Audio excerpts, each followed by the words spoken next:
Thank you so much for doing that, cousin Ed. Recently married, moved out to the Bay Area. He can kind of give you a little bit more about his background and his story, but he's definitely someone that I would trust his financial expertise, his advice, his guidance. And he's going to talk to you about some things that he's currently working on to help people just like us who are on this wealth building journey, not only establish it for ourselves, but also look at how we pass that wealth on to our loved ones. Um, he's been on our personal podcast on more than one occasion, and I would highly encourage you all who have outlets and platforms that you're looking to have someone come on and provide education in a succinct way that's digestible and repeatable. He's available, and it's like the folks said in verses, yesterday's price won't be the future price. So it'd be wise that we be in relationship with him now before we see him on Oprah and somewhere else in somebody's book club. So without further ado, I'm going to introduce to you all, reintroduce to some, good friend of mine, great man, family man, Mr. Bill Wealth himself, Jasper Smith. What's up, brother? Not much, man. Y'all lay it on thick, man. Stop all that. Y'all you could have trimmed it down to about 30 seconds. I'm just a guy who knows a little bit about money. That's it. That's all you had to say. Nah, they need to know. So, group, you know how we do. We like to introduce people. We like to welcome them here. Go ahead and come off mute and give Mr. Bill Wealth a Global FX Trade Club welcome. Good evening. Welcome. Thank you for being here. What's happening? Love it. I love it. So I'm gonna go ahead and do the standard thing I do on any webinar anytime I talk. So I'm gonna go ahead and throw it out there ahead of time before I forget. So I'm gonna post my website in the chat. You want a free 20 minutes, go to the contact us section at the bottom of that page. You can type in Global FX, and that way I know it's you. I'll give you a free 20 minutes. I always follow up and see how I can be of service.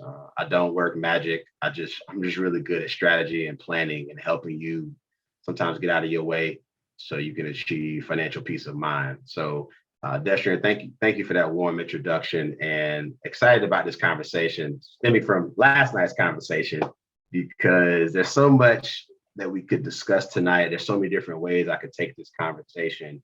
And I wanted to start by, a little bit of background is, like Destrian said, I got into financial services and realized something that most of us always, we learn right away. There aren't that many people who look like us. And so that's already the first, that's the first issue that I saw was, ain't nobody looking like me up in here. So this is why my people don't understand the language of money. And so I was fortunate enough to be paired up with a manager who was she was a Black female, and she gave it to me real, like, here's the game. And so it helped me to move a certain way, but I knew coming in, just staying in that corporate model just wasn't going to work for me because of probably it's just how I think and it's my vision. And over the years, I've tried some things, I'll say I learned some lessons, some expensive than others. And over time, you just realize that it's not going to be perfect. We're all going through life. And although life will knock you off track, you all are still here. So I used to joke with people, say, well, I'm still alive, so I got another day to fight. Don't know when my time is going to be up, but I got to maximize this time that I'm here. And what I found is that some people they wasting it. We just have these great opportunities to do incredible things for ourselves, for our families. And then you look back and I'm like, yeah, so what do you have to show for all your, this work you've been doing? Because to this day, the number one excuse that I get, and I just got it last week, and I just kind of laugh now when people say they're busy. Now, I understand that Jay-Z and Beyonce are busy, but like you work some basic job, you ain't that busy. You make time for what you want to make time for. And so we're always saying we're busy, it's not a good time, but we all have the same amount of time in the day, the year, the month. But why is it that some of us can accomplish more than others? And so I think it really begins with the way we think about things, right? Just in general. And so when I first launched my business, the Build Wealth Movement, I was just setting out to try to change the way people think and feel about money.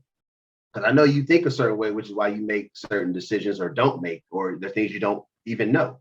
I don't know what I don't know, so therefore I don't do. But I also know that there's those feelings, and it's the emotional side of money that prohibits us from like moving forward. So I'll say the word, everybody probably has gone through some type of trauma. Just being a Black person and going outside, you're gonna suffer some trauma. And it's that trauma, you got to get through it.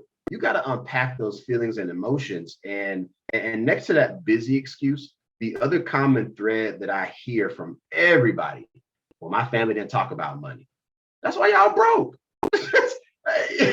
You ain't talking about, you're talking about everything else that has nothing to do with your livelihood. You know, I joke, like, I love sports and entertainment, but we know too much about everybody else's life and don't know anything about our own. And so you can rattle off statistics, you know, from sports, you know, who's dating who's cheating on who's had a baby by who. But I'm like, so how much money you make? They're like, I don't know. I'm like, what? So I kept finding these common threads. You know, I'm too busy. You know, my family didn't talk money.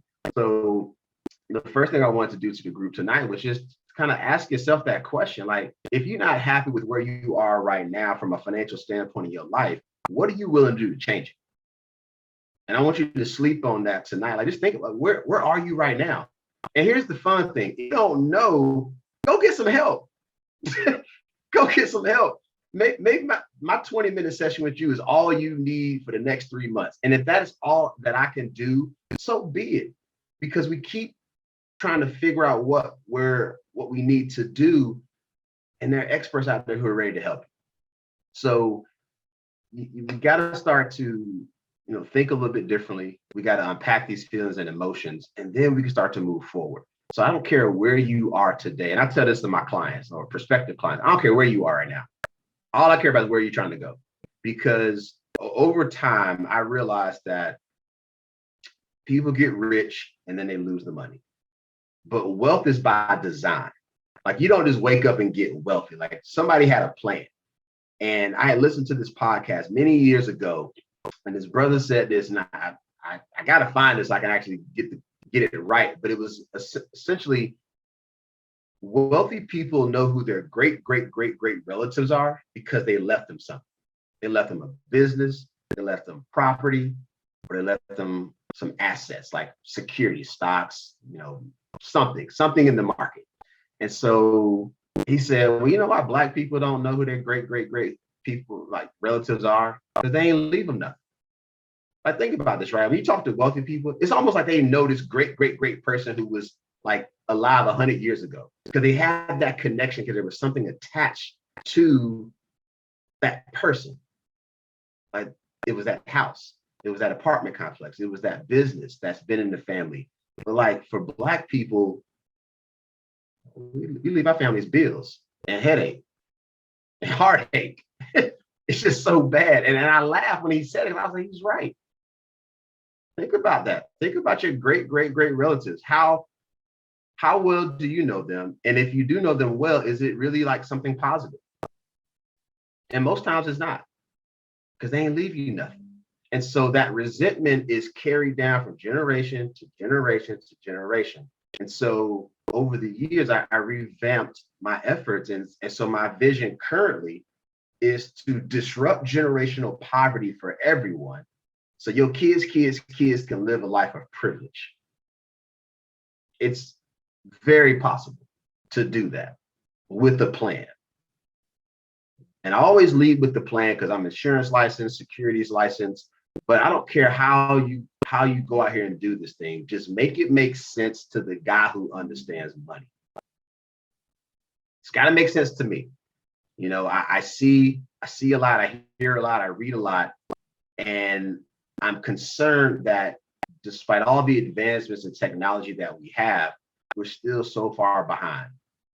You know, the wealth gap data that I look at for the Federal Reserve System, it's just, I don't think is ever going to shrink, honestly.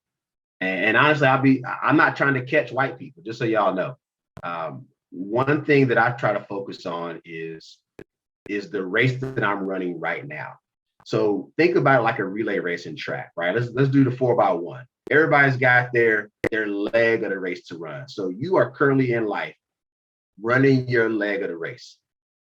Now, you may have received your baton the proper way and you kept it moving, or somebody might have dropped it and you trying to pick it up and now you're trying to catch up. no matter what happened with that exchange, you still got to run your race. And then when you hand it off, if you have children, if you have family, how do you hand off that baton?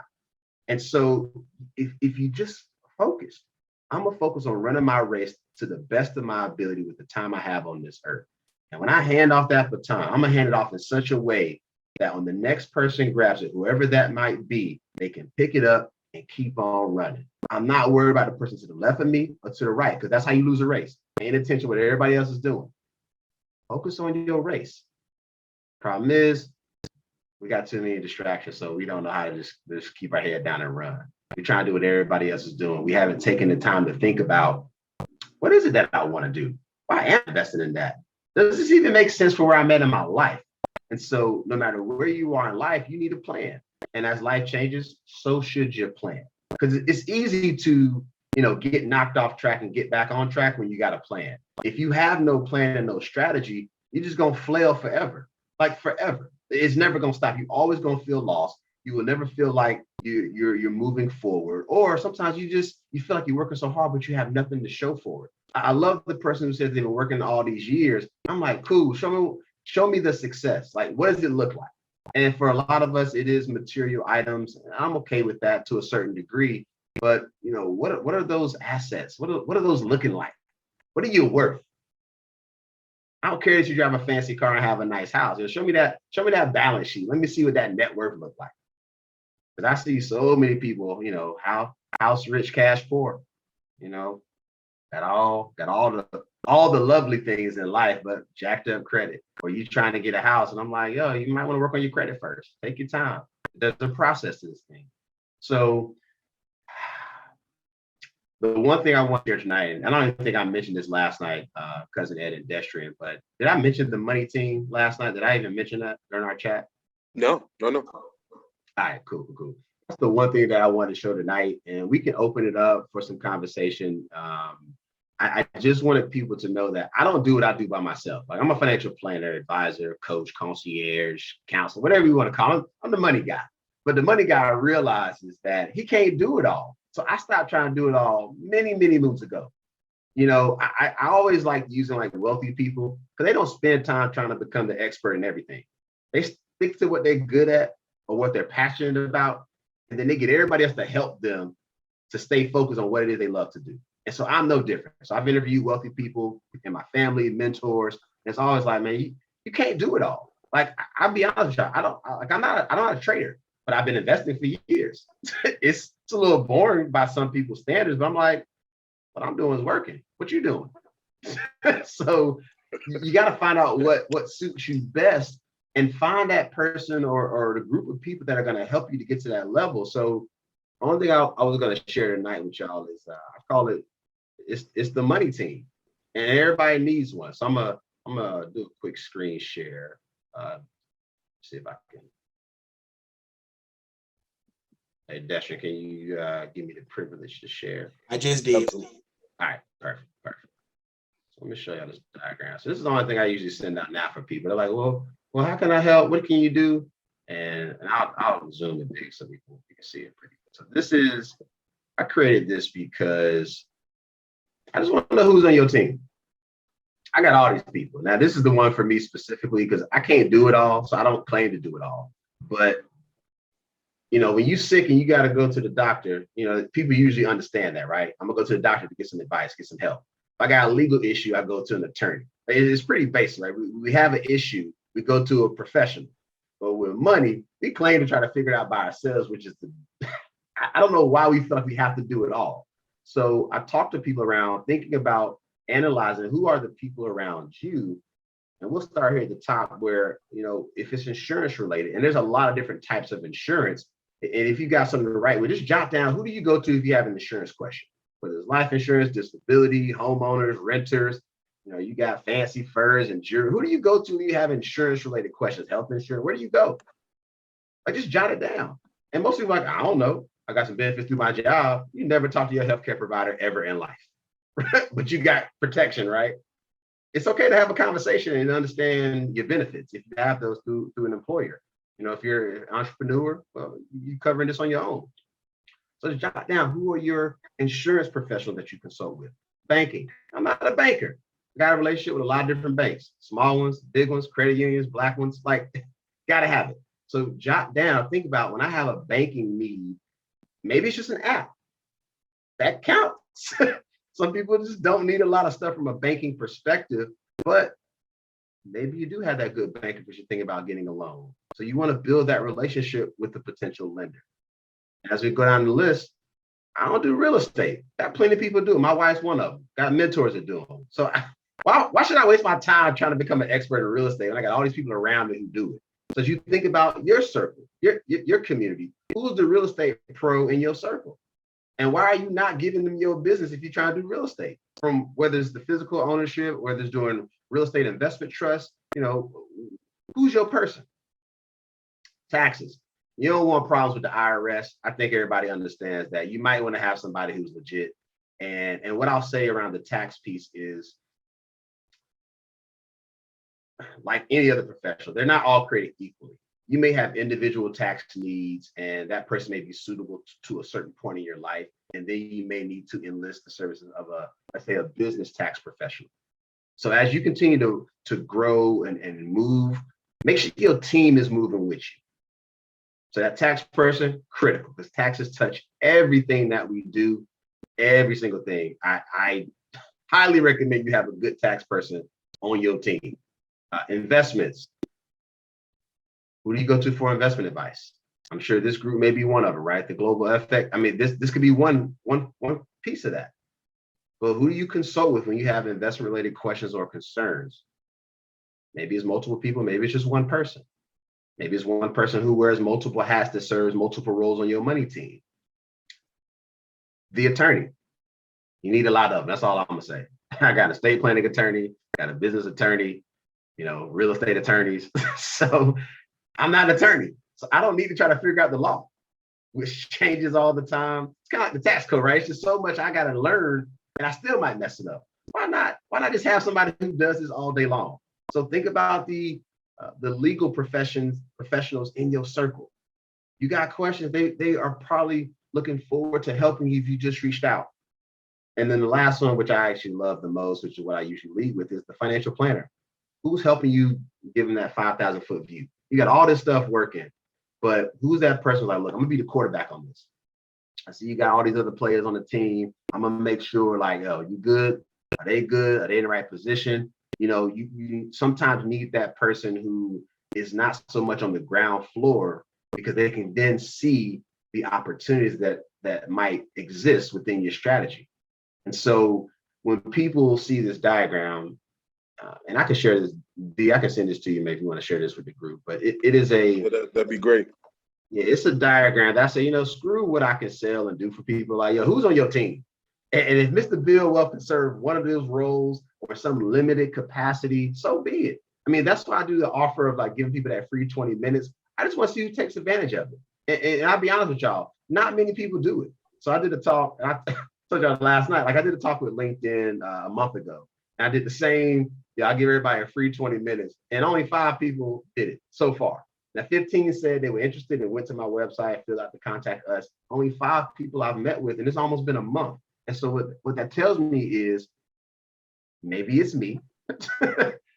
Maybe it's not the right time, but I don't know when the right time will be, because the right time was probably yesterday. Or maybe they're just too afraid. I usually think it's one of those 3.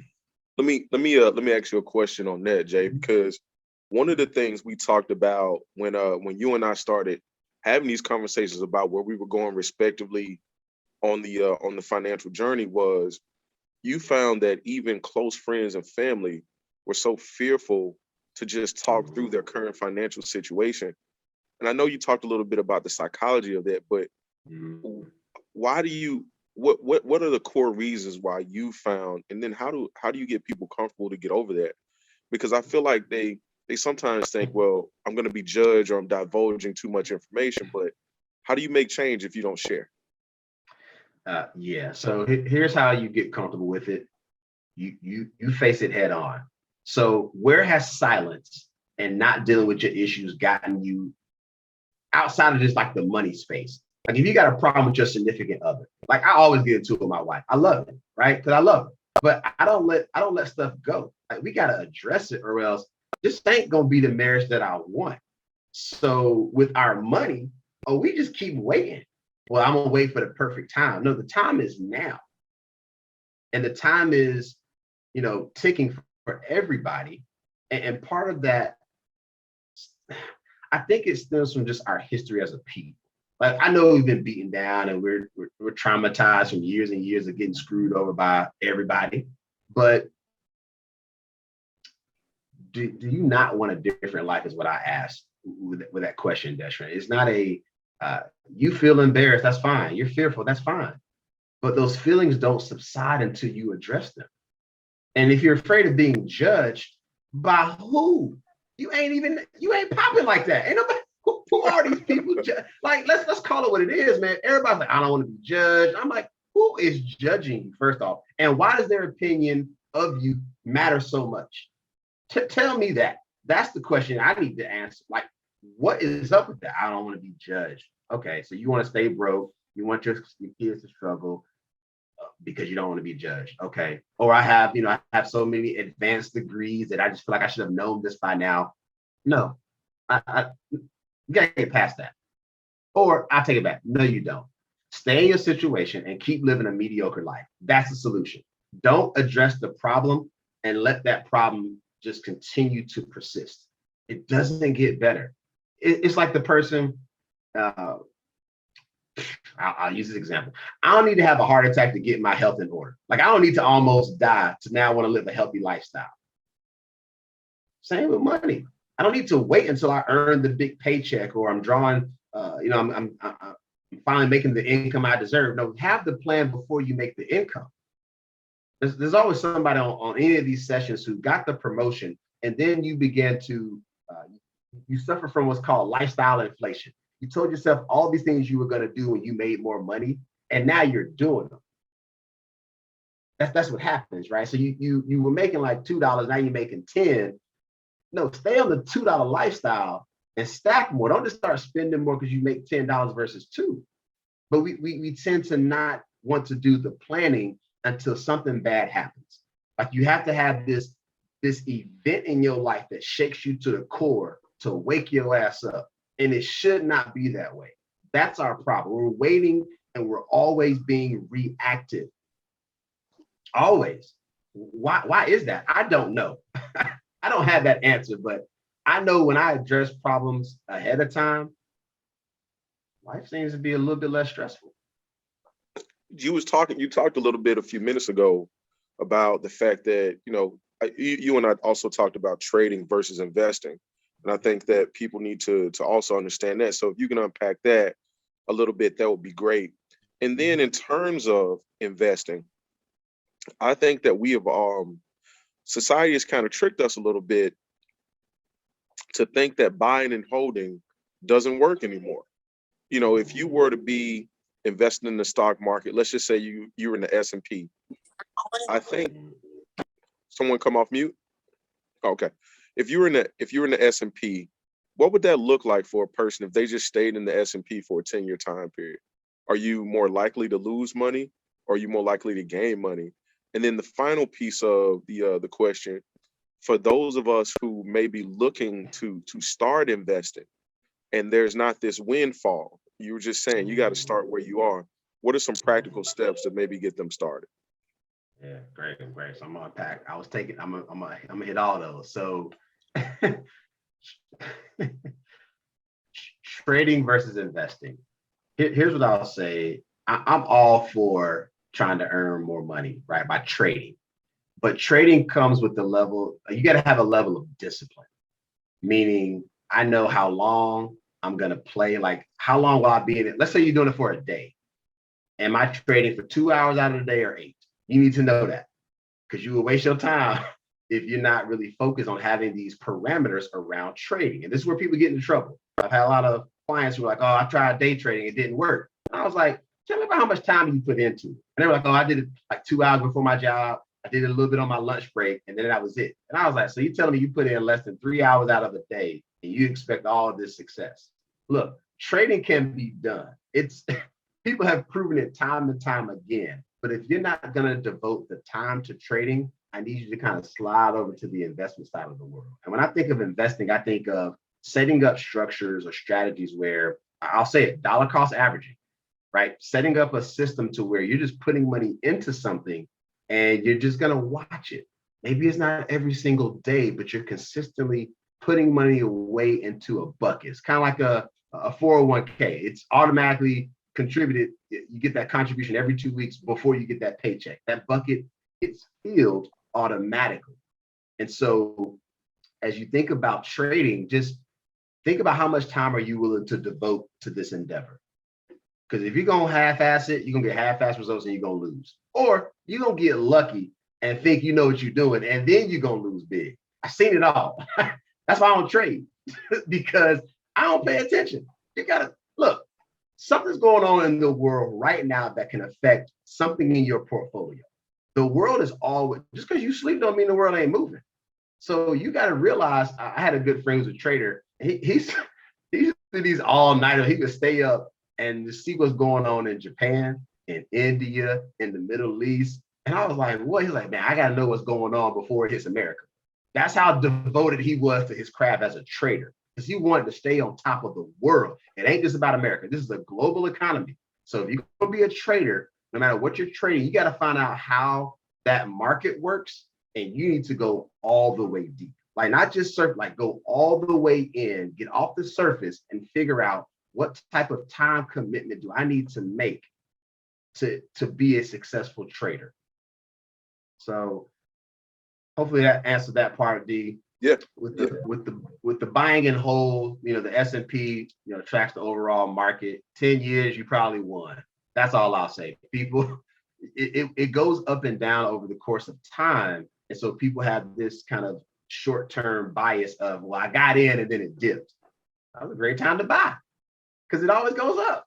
I mean, consistently since the Great Depression, the stock market has done one thing. It's gone up. But depending on what window or frame of time you check, it could have been very bad or very good. Like, for example, this is recent. So let's use Q1 of 2020. Got pretty rough. And the world, quote unquote, from some sources, the world's coming to an end. And for the uneducated investor, they started making plays that were not long-term focused. I was sitting back like, well, I can't wait till this dips, because I'm about to go buy stuff. And then, it pretty much taps out at the end of March, and then it goes gangbusters. And there was probably somebody who was like, the stock market got me. It's been a rough 2 or 3 months. How long are you playing this game? I'm playing for my whole life. So a 3-month blip didn't sway me from putting more money in. But that's also because I'm thinking about all of my different accounts, which I would profess all of you have, but have a very specific job description for that account. I have an account where I just trade recklessly. I get tips from friends, and I'm like, I don't know, but I don't care if that account goes to zero, because I'm going for the home run. I'm looking for the hot tip. I'm looking for the social media post or somebody said and this and that. Great. That's what I play in that one account. The other one for retirement. I'm really aggressive. I set that thing up and I'm holding it. I am nowhere near 65. So I got a whole bunch of ups and downs to deal with in terms of the market. And so I know as long as I consistently add money to that, I'm gonna win over time, because all those dips, I'm still buying in I say everything's on sale when something drops. And so the fact that I consistently invest with this dollar cost averaging strategy, I don't care about the ups or downs in the market, because I'm playing the long game. And so over time, I don't have to worry about trying to time the market. And that's where people lose their shirt, their house, their family, they lose everything trying to time the market. The play is you want time in the market. Time in the market is better than timing the market. I said it one more time. Time in the market is better than timing the market. We talk about it all the time, so I hope that everybody is kind of able to connect some of the dots that we talk about in terms of trade psychology. So we talk about the fact that, James preaches it, find you 1 or 2 pairs that you can intimately know. So you use the term dive deeper into that economy. So if you're trading EJ, you should probably know with a great deal of detail what's going on in that economy and how that typically affects that currency pair. Also, as it relates to time in the market, everybody knows we preach the power of compound interest here. And I think that that's been a really a revelation for so many people that are just now coming into the market to see how time truly works either for you or against you. So if you were, if you're, I don't know, mid 40s, early 50s, even if you haven't done much and now you're, approaching retirement age, what are some things that you can do in terms of building that legacy, that generational wealth, even if you don't have that time on your side? What are some of the things that you can do to protect yourself and your family in terms of that transition or acquisition of wealth, so to speak? No, for sure, for sure. And let me attack that windfall part too. I didn't answer that yet. I'll get to this retirement one with the timepiece. So with the windfall, so here's what I'll say: if you don't have a lot of coins, start where you are. And I don't care if it's $10. If that's all you have, how do you chop up that $10 into some type of a strategy, just so you can learn? And I like putting real money up because there are a ton of simulators out there. I think the simulators are good for actual learning. Don't get it. It's great. If you want to test your skills about what you're learning, there are a ton of simulation tools that exist that allow you to kind of use fake, I'll call it monopoly money, and you can test your skills. But when you make a big lick on the simulator, you're gonna feel bad it wasn't real money. And that's what happens to all my people who've done it. Like you start feeling yourself. That's when it's time to get into the real game. But maybe it's not, I only have, again, that few dollars to play with. We'll play with that and grow that little bit that you have. Test your skills out in the real world. And yeah, you might take a L here and there, but that's what life is about, right? You don't always make the greatest decision in your everyday life. So you're trying to have this perfection with investing. It does not work that way. Some of the best money managers in the world always get it wrong, or sometimes get it wrong, but over time they've gotten it right enough. So where you forget about all those L's you took because you did so great from a long-term perspective. So you don't need a lot to start. And with technology, I mean, most of these apps you need like $5. So I saw you at the club posting with drinks in your hand. That was your investment right there. Because people, we good at saying we ain't got no money to pay for services and invest in our money team. But then I see you on a vacation. Did you have sponsorship for said vacation? Okay, I know you gotta take a break and live your life, but like we keep saying we don't have the money, but yet y'all know that's the figure around. We have all this trillions of spending power. It ain't no power because we ain't spending it on us. Just so y'all, I hate that statistic. Black people have X amount of we have no power because we don't spend it on us. We're not investing. We are consumers. We are spending for consumption purposes, not for investment and wealth building purposes. So you don't need a lot of money. But if you don't have a lot of money, how about you find your family and friends who also don't have a lot of money and you pool your assets together? Start a club. Again, if everybody can put $20 into the pot, start there. You got 5 people doing 20, that's $100. Maybe it's every week, every 2 weeks, but maybe you shouldn't do it by yourself. I know I don't. I'm in an investment club. That's why I want other people to help me. I want to take your money along with my money and let's make some more money. That's what everybody else does. Some people, yes, they've gotten lucky. They made some great decisions, or maybe they did get that windfall of money. That's not our typical way for Black people. People ain't leaving us no property, no business. We ain't got no life insurance. We ain't got no retirement assets. So we really are starting from scratch. So maybe you're going to be the person in your family that changed the paradigm. How about that? How about everybody else in front of you just couldn't get it right? How about you change the dynamic in your family? That takes an act of courage. Your family's going to resent you for trying to change. But when they hit you with that, why should we do this? And they give you all that lip. You're like, y'all like being broke? Just say that. Just say that y'all like being broke. Just say that over and over. Do you like the life that we've lived? Do you like not having privilege? Do you like not going to the schools you wanted to go to? Do you like not having, the money to go on a vacation and really have fun? Ask those questions of your elders. What do you wish you would have done when you were my age? Bet money they're gonna say save more, invest more, got their life insurance early. Bet money. It's gonna be one of those three, guaranteed.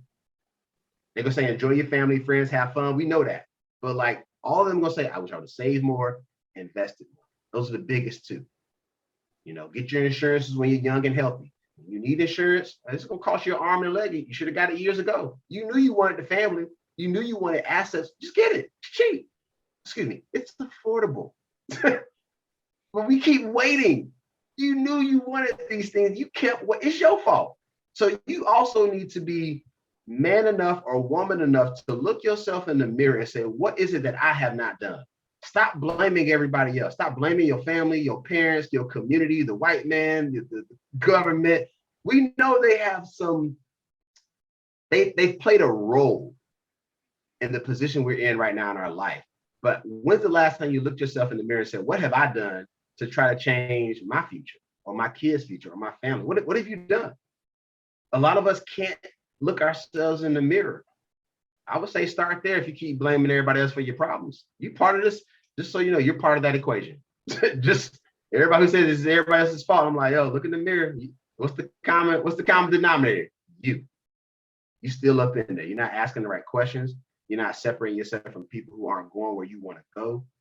A lot of this stuff has nothing to do with money, is what I'm kind of getting at. Just a lot of this is the way we think and the way we feel is causing us not to do stuff. So I'll attack this retirement, the retirement one, D. So time ain't your friend if you old and ain't, look, time ain't your friend. Let's just call it what it is. But how do you maximize the time you do have? So I got a lady right now working with her. I'm trying to, she's in her early 60s and she's like, I can't retire. And I was like, well, time ain't your friend, but do you have longevity in your family? How's your health? And so we devised a strategy. Like I can't be very risky with her investments because it's just, that's not the right thing to do. But I was like, if you already think you're going to retire at 70, how do I maximize this 8 years for you? So I can't think crazy, you know, investment wise, but I'm getting her to focus on saving, you know, doing like her estate plan and making sure all the stuff she has acquired in life that she's going to leave her family, what I like to call the love letter. Like leave your family some instructions. Don't just die and say they'll figure it out. Stop. Also, I said this last night to D and cousin Ed, a will is not the only thing you need, just so y'all know. Because Black people stay saying, oh, I got to get my will. That's fine. And that will is going right to probate court. That's still going to cost your family some money when you die. Because probate court is taking a look at the will to make sure it's in proper order. People who say they're going to get stuff, they get it. But you got to do a better job if I'll say the baby boomer generation. I don't have that much time, but how do I maximize the time that I have? Planning for you is way more important than just buying and trying to become an expert trader overnight. Like I need you to have a real solid strategy because if I got 8 years, it's going to be some good times and bad times in the market. But how do we make sure I keep you focused on that 70 if you're 62 years old? I got 8 years.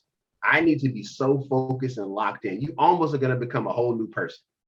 You won't even believe the person you're going to become if I have my chance to put my hands on you. Like, hey, stop that.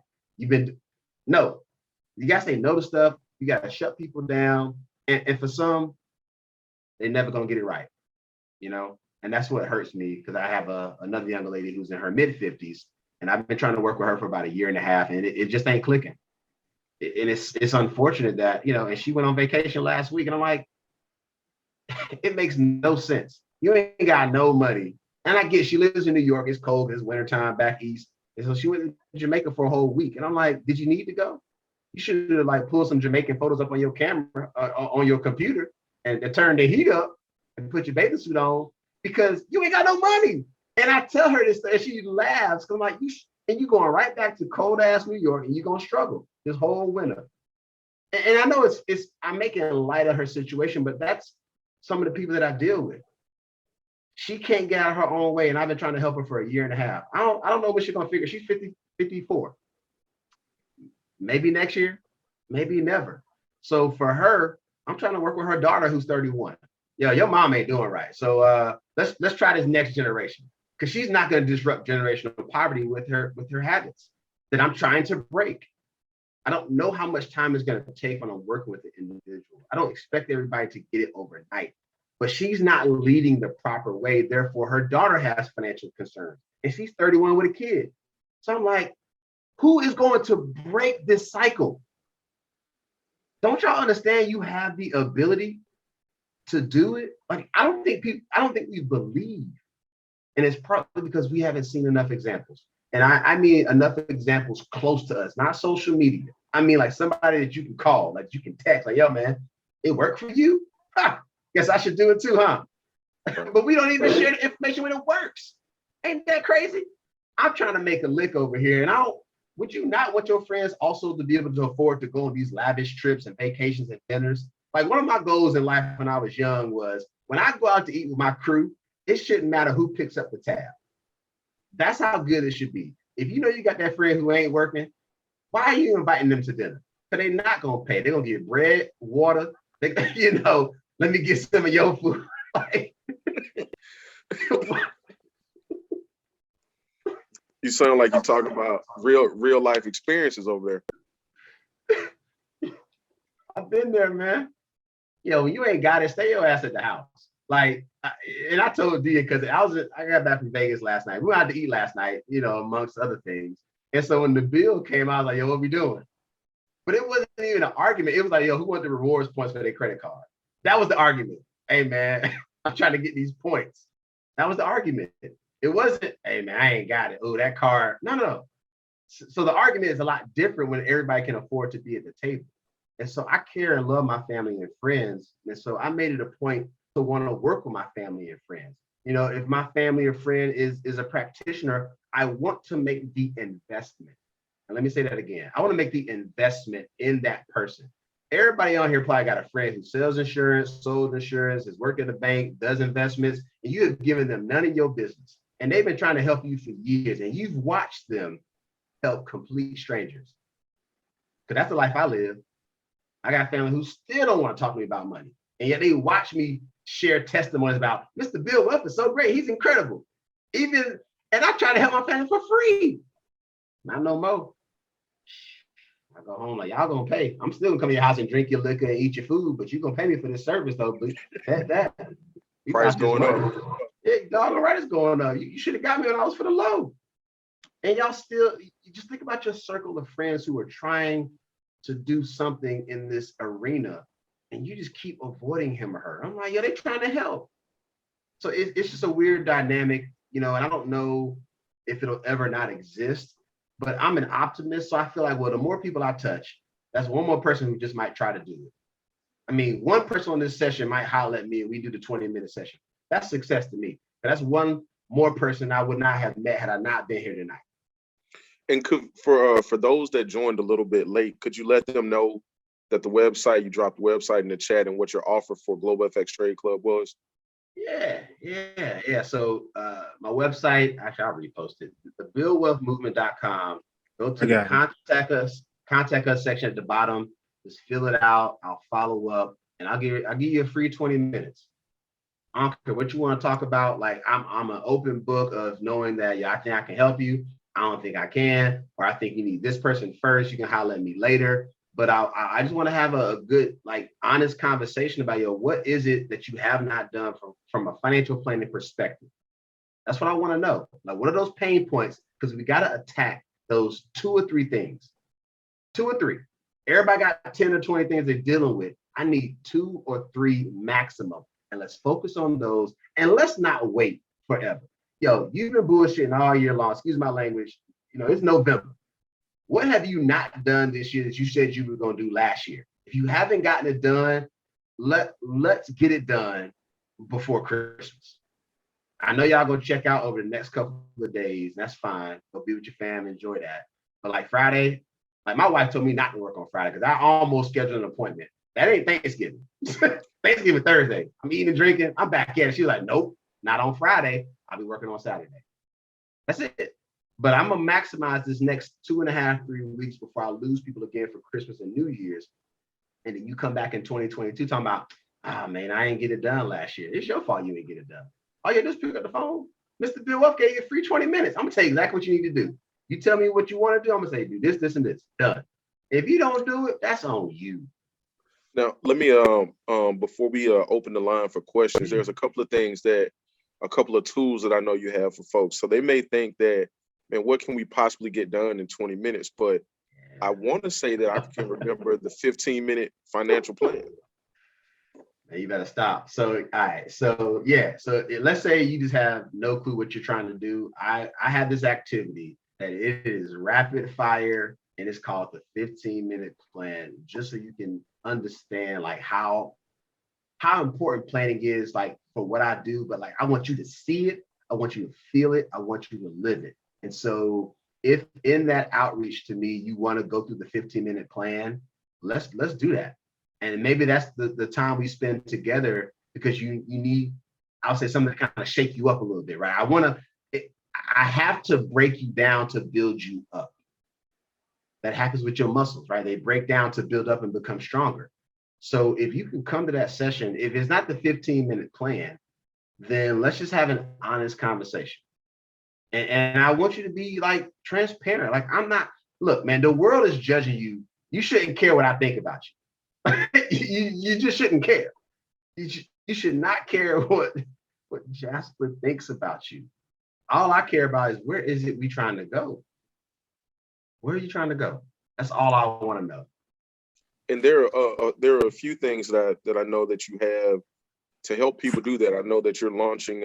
I think you invited, was it 25 to 30 people to come join you on this on a journey of transitioning from one place financially to another. And then also tell the folks, again, for those of you joined late, he's a published author as well. And you go ahead and tell them a little bit about your book, and then we'll open it up to the community. Yeah. So the first piece is this. It's a subscription service.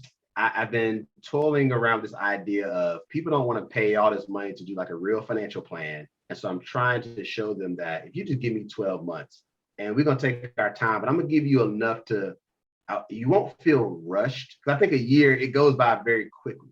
But part of this is, it's part like giving you the blueprint, and all you got to do is follow it. That's it. But we're going to do check-ins. I'll provide a lot of motivation that has nothing to do with money. Because a lot of this is about how we, again, think and feel about money. And so part of this is keeping you in good spirits. And so even when life happens to you, which is, I'll say, usually when something bad happens, we kind of fall into this little rut. And that's fine. But you go through this period of 12 months with me, and I'm going to set you off after that. And you should never, I'm going to say never, you'll forget the person you used to be. That I can guarantee. Because if you follow that checklist, which I'm going to make sure that you do, I know you will be able to disrupt generational poverty. Like, I'm going to force you to have to make a decision. Like, that's how passionate I am about this. Is I don't need you to be with me forever. Give me 12 months. That's it. If you want to rock out with me longer, great. But I want you to see, like, here's what a plan looks like. And a lot of stuff we'll do, it will have nothing to do with me. Because I'm going to have people all across the country. So I'm going to have to find money team people everywhere. So it's going to force me to build and grow my network of professionals. And just so y'all know, I'm always trying to find Black professionals. I don't care what city you in. I'm going to find a Black person who's licensed and registered to do whatever it is we need in your state, in your city. Because when you build that team, I know you're going to be good well after the 12 months after the leave. So that's the Build Wealth Community, which is launching January 1. And then my book is entitled The Build Wealth Challenge, which was a simple guide to get you to be honest with yourself. And so in the book, the book might take you maybe 40 minutes to read if you want to read it. I'm also have the audio version, which I just, it's been about a month and a half now. I have the audio version available as well. Maybe that's where you start. Maybe it's, I don't want to do this call with him just yet, and that's fine. But maybe it's you listen or read that book and say, okay, where am I at right now?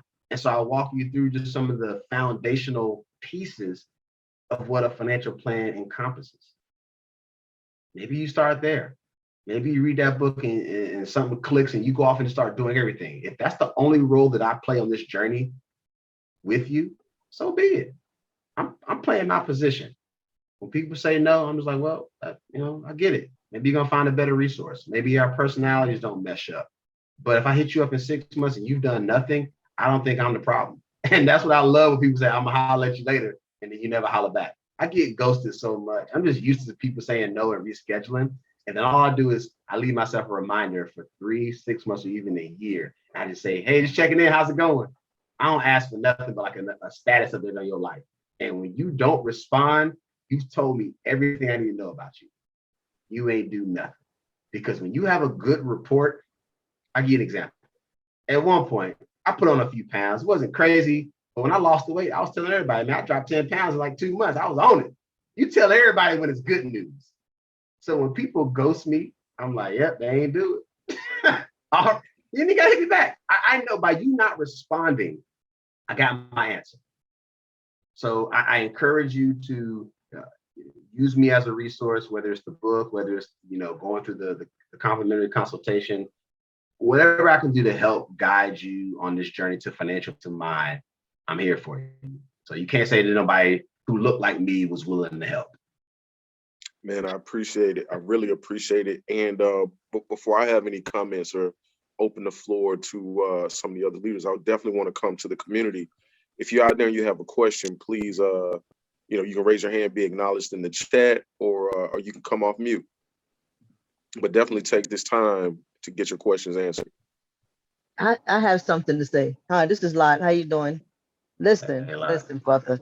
Let me tell you, listening to you, I was so relaxed and so calm. You hit a lot of points where I'm at, and you will be hearing from me. Okay. This whole conversation was just what I needed to hear. I have so many questions. I can't even put it out there right now, but you will be hearing from me. I enjoyed this so much. Just remember the name, Lot. You will be hearing from me. All right, Lot. Looking forward to it. And thank you for that. Yeah, thanks for coming on. Thank you guys for having him. Oh, thank you. Thank you guys for being here. Anybody else out there have a question for Mr. Bill Well? Like you said, he's open, so nothing's off limits. It's not. And I appreciate Lot's remarks, though, what you all think about any questions or comments. Part of how I attack financial planning is I'm very intentional about how I do what I do, because I didn't want to come here tonight and do some presentation that everybody's seen before. You should budget. You should work on our industry has done a horrible job of trying to help us out. But they keep giving you this blanket template. That's not how life is. There are elements of these templates that these companies have given out over time. It just don't work for us. It didn't work for me. I sucked at budgeting. So that budget worksheet that I would always send, I used to give it to my fill out this budget. I didn't budget like that. I couldn't write down all my stuff for 30 days. I live in this 2-week window when I got paid. I did really good at planning for 2 weeks at a time, 2 weeks here. But yet the budget tool itself has been pushed down our throat, but you're supposed to do a budget for a month. Do y'all not already see the problem with that? Most people get paid every 2 weeks. Or if you're a teacher in government, sometimes it's once a month. If you're in business, it comes and it goes. So, but the system has told you, budget for 30 days. Now I don't live my life in 30-day increments. Yeah, sometimes it's weekly. So it's those small things that the budget is still a very effective tool. So find the budgeting strategy that works for you. Hi, this is Rhonda. I have a quick question for you. You might have touched on it earlier. I joined a little bit late, but can you give us a little information about what made you step out to do things a little bit differently than how the industry traditionally taught you to pursue your clients and build your business? Yeah. One of the key drivers was all the marketing materials was white people. That's where it triggered me. I was triggered at our first stop, Destry. Just all the marketing materials of seeing white people and white families and white babies. I was like, can we get some brown people? That alone let me know the system ain't for us. We're not in those marketing rooms to this day. They've gotten a little bit better now. So that triggered me because I'm like, all we keep seeing is white images of happiness and prosperity, but we don't see the Black couple smiling, the Black kids smiling. So that was an initial piece that I said, okay, I got to change that. But I can't do it inside this company. They're not trying to hear it, brother. I'm telling y'all, you want to get Black dollars, how about you talk to Black people like Black people need to be taught? But it ain't those images. So the imagery alone was a big issue for me. But it's also how they delivered their messaging in terms of using, I'll be honest, a little too much industry jargon. Like I can speak proper and do the whole song and dance, but when you with your family and your friends, how do y'all talk? Bet money somebody here cusses like a sailor. Some of y'all never use proper English, but financial services has been this buttoned up, gotta wear a suit, clean cut, no goat. I mean, it is ridiculous what they have ingrained in our minds of what a financial person looks like to this day. I mean, we still judge a book by its cover, but I kept seeing financial firms do it to us. Well, Jasper, they don't look the part. They don't work at the right company. I'm like, but they need help. I mean, how many people did I have to say, you don't meet my minimums. I can't help you. You know how that hurts me? I mean, oh man. I mean, I was like, they got a few dollars. Like, if I could just work with them, I'll grow the asset. Well, Jasper, you can't get paid on that business, so I need you to leave them alone. Rhonda, here's what somebody actually told me. When I first jumped down to financial planning and advising, one of my mentors, and he's Black, he was like, you should not focus on Black people. You will be out of the business if you try to help your people. And I looked at him and I was like, what? He said, niggas ain't got no money. They ain't got no wealth. They don't understand wealth. So you're going to sit here and do all this charity work and volunteer and try to help them, and you're going to make no money. I was like, dang. He was like, so you better off going out here and getting this money from everybody else and then come back and try to help your community. And I challenged him on that because I'm like, but shouldn't I grow with them? He was like, yeah, if you want to be broke. So you can be a part of the struggle just like them. And when he said it, it wasn't malicious. It was just he's seen the game. And he's a real estate developer. He was like, I've just seen we want to help our people. But at some point, you're not even helping yourself as a business owner. So does that make sense? Let's rule out color and race. He was like, just think about it. Money's green. So I think you can be of better service to your community if you go out here and actually be successful at your job. Those kind of conversations, Rhonda, is what really stuck with me. I said, I got to still try to figure it out. And so when I launched my business, to this day, I do consultations, 15 minutes. I was like, maybe I can't get an hour of your time, but I can do 15 minutes. I mean, maybe that's all you can afford. People don't show up to free stuff. So I still try to do free stuff and serve my community, but it's like pulling teeth to get you to show up for something for free. I got a free session I do tomorrow night. It's called FinLit Tuesday. Been doing it all year long. I'm doing Investments 101. And it's hard to get people to sign up. You ain't working this week. You could at least log in for an hour and chop it up, but it's basic.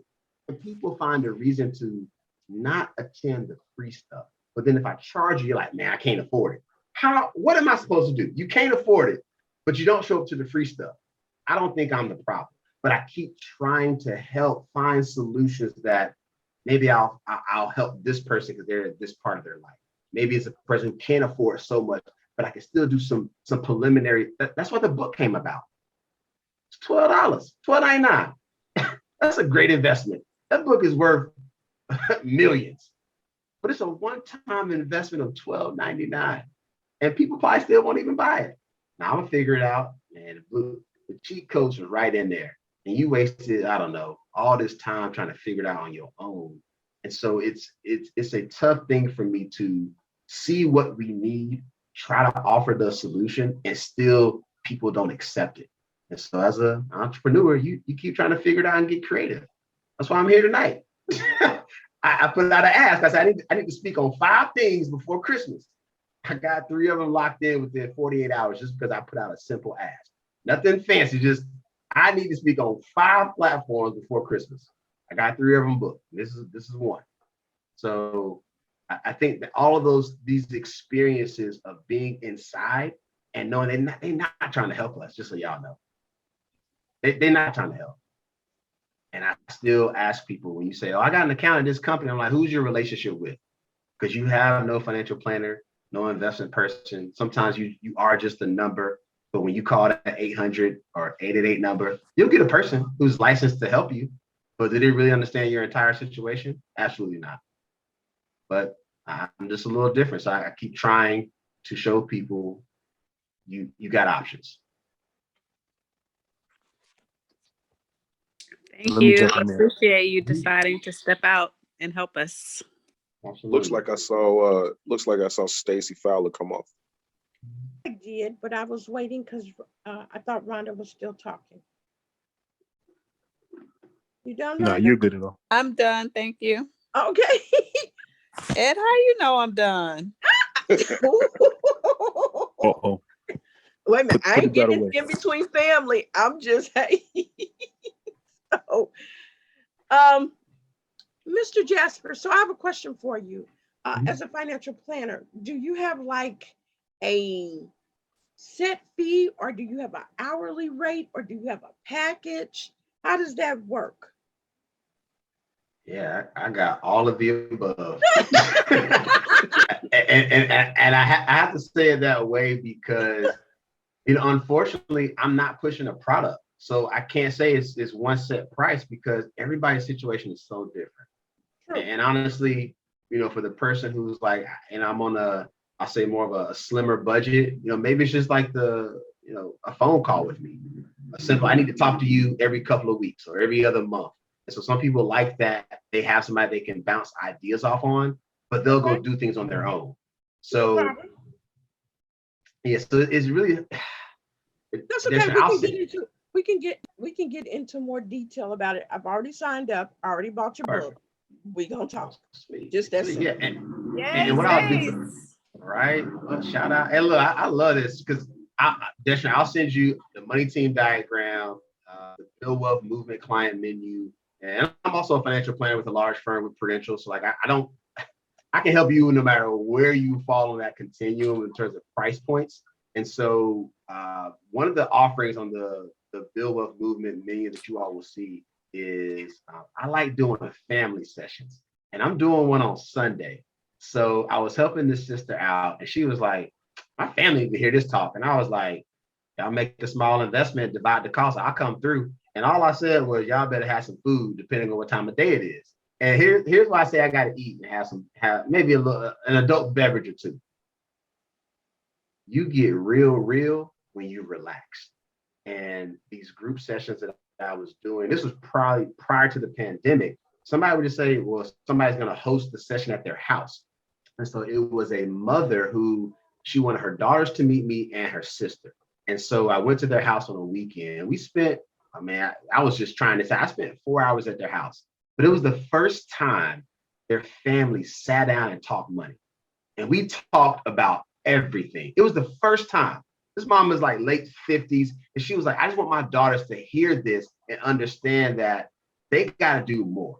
And mama was doing pretty good, but she was like, they don't listen to me. And I was like, well, bring in an expert. I'll say the same thing you said to them and then see what they do. So then you can't say you didn't do your job as a mother. And so it was an incredible, like it was the reason I launched this group session idea. I felt like, like you said, like the Tupperware salesperson, the Mary Kay, they come to your house and you invite 10 of your friends. That's what it felt like. Like I was like, just invite everybody who you want to come. Let's just chop it up. These are people you love. So if you are working on something in your life and it's positive, why would you not want others to also get that positive experience? Like when just think about anything else you do in life as a group, you tell them, like, yo, this is a good thing. We should all go on this trip together. We should all go to this restaurant together. I'm sure there's somebody here who loves going to brunch. Those are the people you should be talking money with. Bet money somebody here went to brunch this past weekend, or they going out with family this weekend because it's the family time of the year. This is the greatest time for you to have that conversation before the new year when everybody comes back and now I'm so busy. Well, let's take this time during these like 2 to 3 weeks where you're not that busy and start having those discussions and just find the people, because it won't be everybody in your family. Some of them want to stay broke and be mediocre and complain about the struggle. There are going to be others that you'll find they're like, you know what, I'm trying to go where you're trying to go. And that's who you latch on to. You cannot save them all. I can't save my own family. So forget, I love them, but I love them from a distance. When I come see they broke ass when I go to North Carolina, I'm like, hey man, what's up, man? How you doing? Still broke as hell, huh? Yep. You should have hollered at me a decade ago. You'd be all right now. And I say that, like, I love them. I grew up in a house of tough love. So I know everybody's family is not that way, but that's how I move. Like, I'm not gonna sugarcoat it because everybody else judges us. And so I'm just gonna say, well, I'm gonna confirm that they think you broke, right? Because you're showing them why you broke. So it's a tough pill to swallow. But once you swallow that pill, life goes on, y'all. Just deal with the problem right now. And if you can do that as a collective with your family who you love and care about, imagine what happens 2 generations from now because you had one conversation. And that's what I did for that family. After that one session, 2 of the daughters got life insurance within the next month because they had multiple kids and the baby daddies were nowhere to be found. I said, screw them. So whatever you get from them, don't count on that. But you take care of your house. And so they got life insurance. They started investing. And I didn't see them for like another year. It was at the mom's birthday party. And they were like, what's up, Mr. Billwell? They were showing me their investment accounts. And we didn't do nothing crazy, y'all. It was just the fact that we had a real conversation and they took action. I didn't do much. I literally just had an open and honest conversation and said, all right, well, I took some notes. Here's what you wanted to do. Here's what you wanted to do. I said, cool. Let me just see if y'all gonna do it. Even if you don't do it with me, I just want to know that you did it. That's how people are like, why would you throw away business? I'm not throwing away business. I'm showing you I'm not thirsty for yours. You'll give me your business if you want to.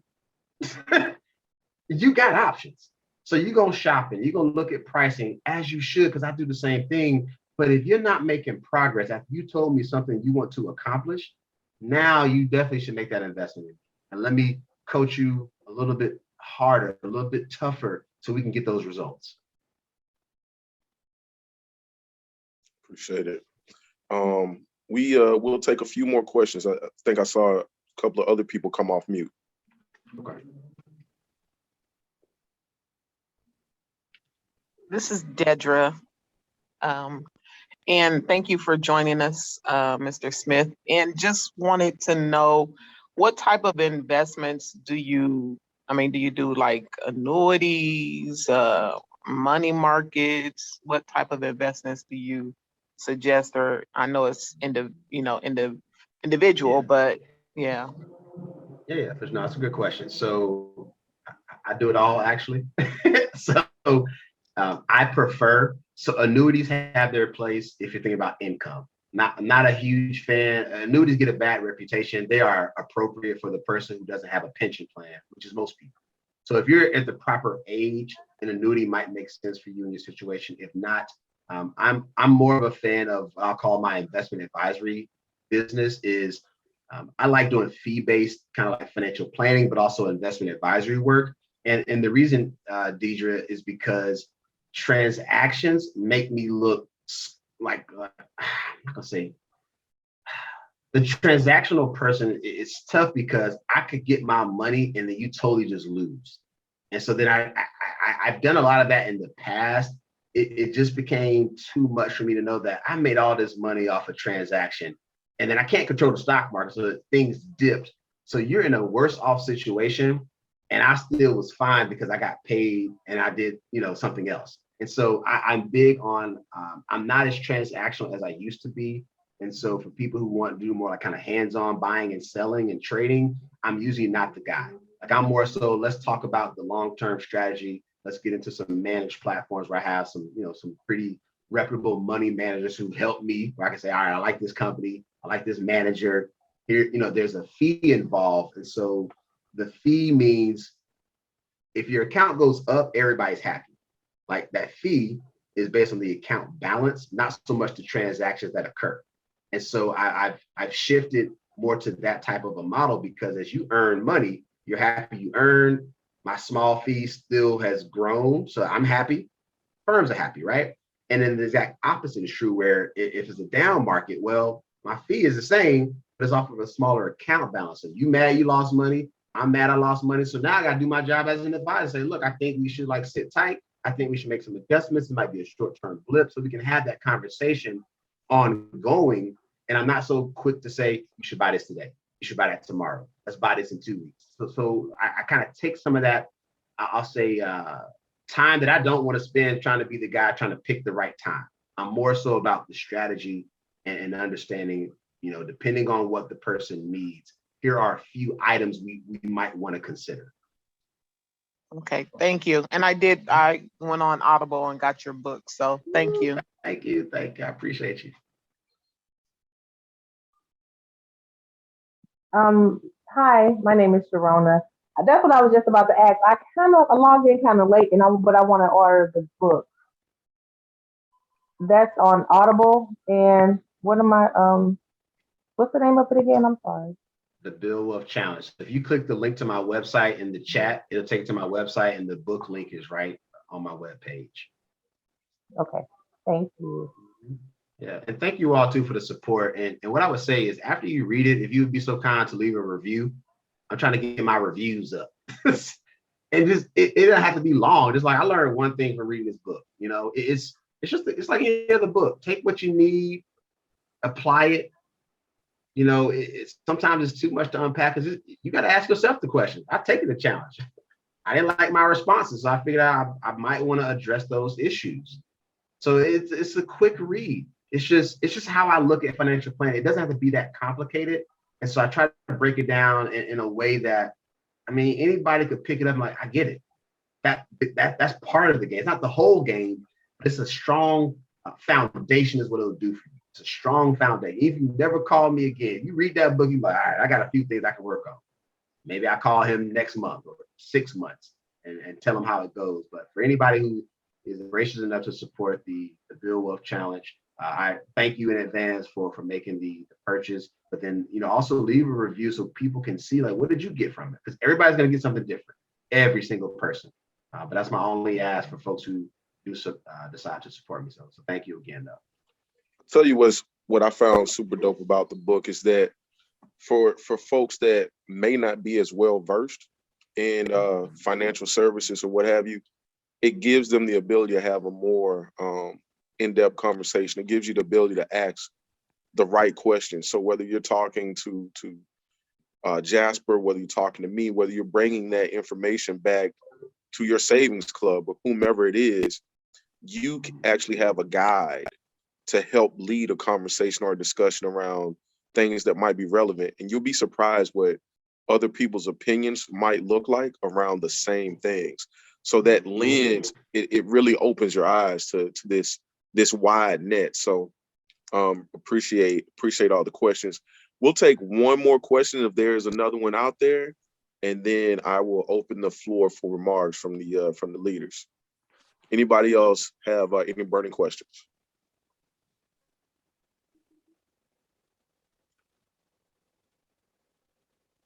Speak up now.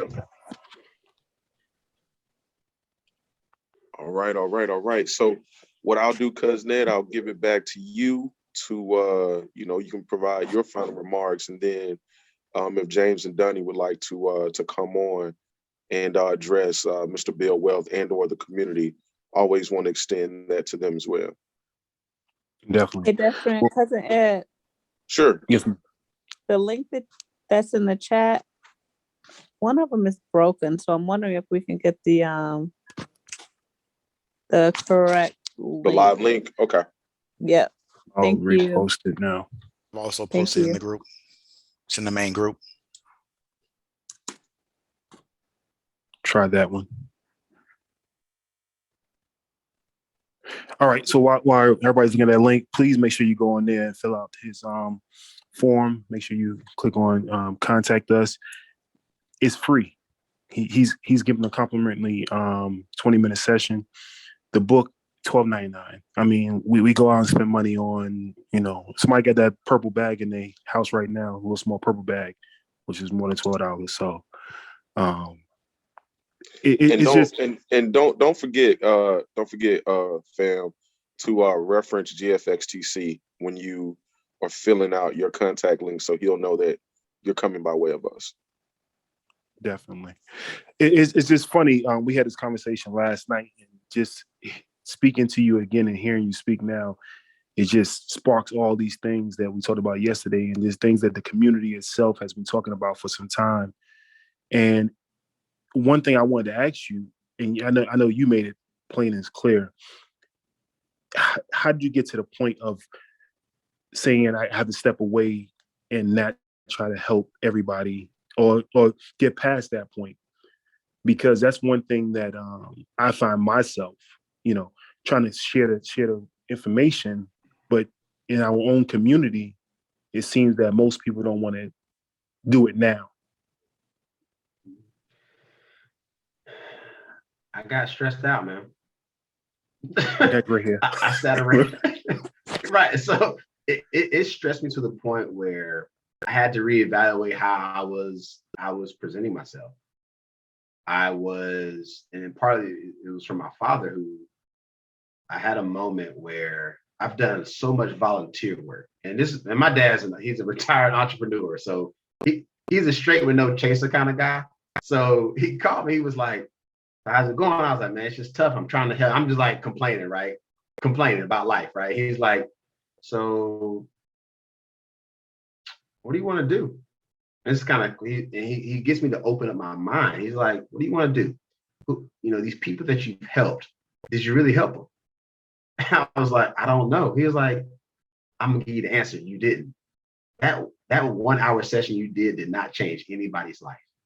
I was like, "What? I'm a dynamic speaker." He was like, "Nah, I'm not saying it wasn't good. It's just what you're talking about isn't a one-time session. It is a lifetime. It's a lifetime that they need to spend with you or somebody like you to change their life. So you thought you did good. You felt like you served your community, which you did." He's like, "Maybe one person got the memo that night. Everybody else is going to log off. They're going to leave, get back in their car, and go back to what they were doing." He said, "So you got to reassess all this quote unquote volunteer work you're doing. What has that gotten you from a business standpoint? How many referrals did you get? How many clients did you get?" He's like, "Because if you're not getting the numbers, that means you ain't really helping these people." And I sat and I was like, and organizations who want you to do stuff for free all the time, they'll find some other sucker to come do it. And I was like, "This nigga called me a sucker?" Like he was like, think about how these organizations, I'm not knocking, it's just, I got to the point where he was like, they always find somebody who is going to devote their hard-earned time. He's like, "You don't have a 9-to-5, brother." He was like, the people that are asking you have 9-to-5s, bet money they would not go do their job for free. So you better ask for something every single time. And that happened about 8 years ago. And when he said it to me, he was like, "They will find some other sucker." I changed my whole approach. Every organization that reaches out and says, "Hey man, can you come do a talk?" I'm like, "Yes, what is your budget for speakers? What are you willing to," like, there's no guarantee that anybody on here becomes a client. And I didn't even have the book back then. So it was really just me and my time. And he was like, "What did you get for that time spent? A warm and fuzzy feeling in your heart that you helped your people? Your people didn't do nothing. The wealth gap still is getting wider." I mean, my dad, I felt like that was one of those real life, like pivotal moments in my career. My whole outlook changed. The way I address it. When you hit me up, I'm asking very targeted questions. How much time this gonna take? What you gonna call? Hey, what you trying to do? I don't know if I can help you. And I got very good at not waste. That's why I give you 20 minutes, because I don't need an hour. All this complimentary hours, I don't need an hour to figure out your life. I'm gonna figure it out in 15 minutes. It don't take that long for me to assess what is not happening and knowing that I can help or I can't. I need to refer them. I need to send them there. They want to do this, don't want to do that business. So it became this thing of like, I had to grow and mature as a business man. And I think I was fortunate to have this businessman in my house who I watched build like his medical practice from scratch with his partner in the 80s. I watched it. I've lived it. I've lived. I ain't grow up rough, y'all. I was the third kid. So they screwed up on the first two. And my brother and sister know I talk like this, but like they had to figure out, the first kid's always an experiment. The second one, you start getting a little bit better. And they had a third one. So I came out perfect. And so my dad was like, it's a process, it's a journey. Even with the hiccups in your life, how do you get past them? He's like, "You still breathing, brother." He was like, "So get up. Yeah, you messed up. Yeah, you didn't close that deal, but you still fighting. Or you gonna lay on the ground and keep looking up at the sky. Get your ass up and fight. if your people ain't helping, find people who look like you who will appreciate your time. Like just with the few people who said they bought a book tonight, I got my payment. Got it. That's lives I've touched. So my whole, it just that one conversation because of Ed changed my life. My dad called me on my bull. He was like, you ain't doing it and you need to figure it out. And I hung up that phone and I was stressed and tired. And it's like, man, screw this. I'm gonna quit the whole thing.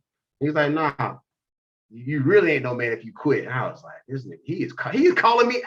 But this is why you need, this is why you need strong Black men in little boys' lives. Sometimes it's not going to be your dad. Sometimes it's going to be a mentor. But my dad was like, I know my son and I see what's not working.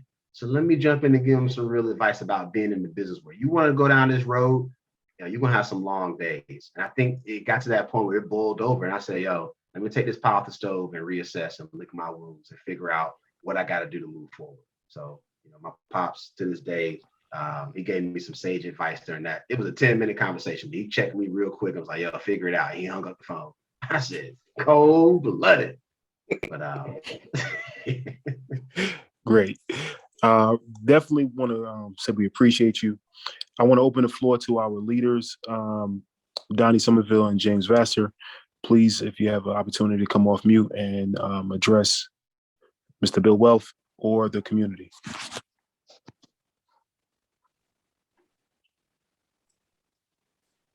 Good evening. Good evening. Vassar, you here? All right, let me start. First of all, Mr. Jasper, thank you so much for coming and addressing our community. Again, cousin Ed, Destrian, man, we did it again. Super fantastic information that has been delivered to us. And I always say, we're more than just a trade club. If you can't see the value in what we do on a daily basis for you, something is wrong. So, Ms. Jessa, thank you. I've already purchased your book as well, Money in the Bank for you. And again, we're definitely gonna keep this going. So kudos to you again. Thank you. Thank you. Thank you. And before James jumps in, for those of you who are interested in maybe, you can see the consistency from him. AJ and I, as you guys know, we have a podcast, and we did an interview with Jasper.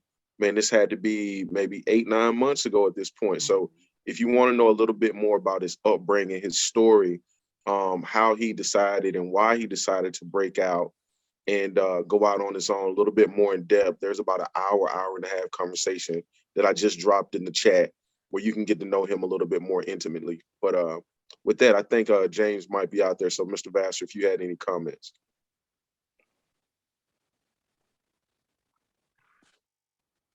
I think he had to run. He was off and on.